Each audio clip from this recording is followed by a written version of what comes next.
Marshall Armstrong is New to Our School by David McIntosh.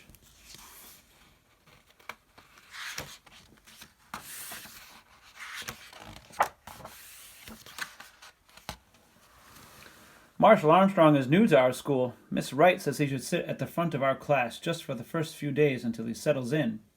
He looks different to me.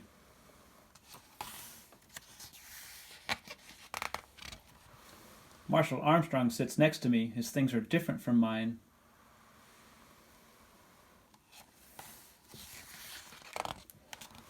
Marshall Armstrong's ear looks like a shell.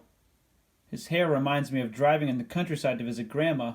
His glasses belong to another boy. His laces are straight, not crisscrossed like mine. His freckles look like birdseed on his nose. He has lips like my tropical fish Ninja, and his eyes are always focused on Miss Wright.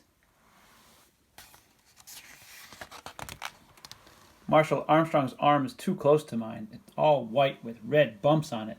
He says it's because mosquitoes like him more than me. His watch doesn't even have hands.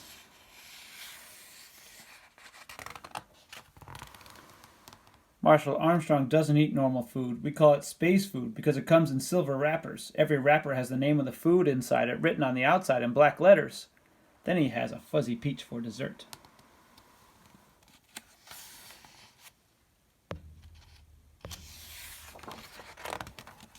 Marshall Armstrong can't play at recess. His doctor says that he should just sit with the medicine balls and read his book.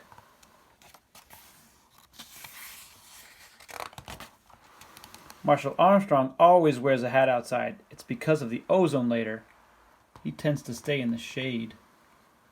Marshall Armstrong doesn't have a TV at home. He prefers the paper. His dad says it gives him a good perspective.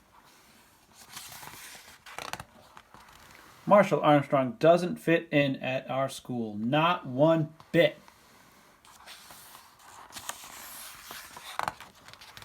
Marshall Armstrong has invited everyone at school to his birthday party. My mom says I have to go and give him a present. I'll probably have to sit next to him the whole time just like in school, and we won't be allowed to run around outside, and we won't eat fancy birthday cake or drink soda, and we'll all have to be careful not to get too hot and bothered, and he'll make us read the newspaper with his dad, and everyone will have a terrible time, especially me. But at Marshall Armstrong's house, we can run around inside. And Marshall Armstrong welcomes us by playing Happy Birthday on the piano he and his dad made. We rebuild Mr. Armstrong's train set. We all take turns trying to light the bulb. Jeffrey Feather wins a blind man's bluff twice without looking. We help put up Marshall Armstrong's jungle tent. We have organic birthday cake, hot dogs, and carrot cupcakes. There is real lemonade made from lemons and with seeds. There's a piñata to break open. We play hide and seek all over the house. Bernadette has to go home early. We swing on monkey bars.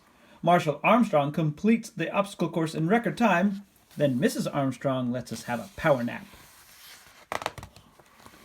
We take turns looking at the sky through a telescope and through a microscope at the cut on Jane's arm. Marshall Armstrong performs on the piano he and his dad made, and he shows us a game with long wooden sticks called cues.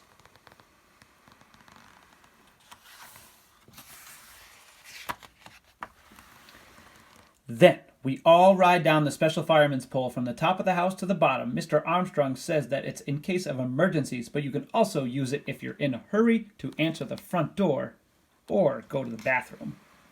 Before we leave, Marshall Armstrong's mother gives each of us a party bag with our name on it. I get Monster Gripping Paws, itching powder, and blood capsules, and a keyring with a light on it, which I saved for my mom. I tell her we had a great time at Marshall Armstrong's party. And Marshall is great too.